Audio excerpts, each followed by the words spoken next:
Halo semua, jumpa lagi bersama saya Su Tutorial.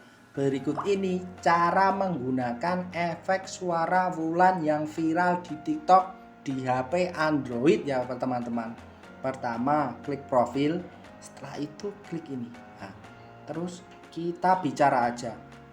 Halo teman-teman, lihat ini saya lagi bikin video. Nah, setelah itu klik ini. Halo teman-teman, lihat ini saya lagi bikin video. Nah, klik di pengeditan audio, lalu geser. Nah, di sini ada suara Wulan. Nah, kita tunggu, lalu kita jalankan teman-teman. Halo teman-teman, lihat ini saya lagi bikin video.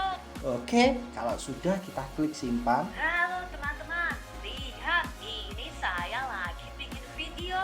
Berikutnya, setelah berikutnya, nah, kita bisa kasih lagu atau kita kasih hashtag, lalu kita posting teman-teman. Nah, setelah kita posting, Halo, nah, ini nanti jadinya di depan.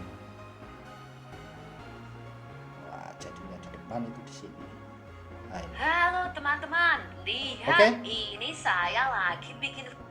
Sekian penjelasan dari saya kali ini. Jika ada yang perlu ditanyakan, silahkan tulis di kolom komentar. Kritik dan saran juga dipersilahkan. Semoga bermanfaat. Terima kasih.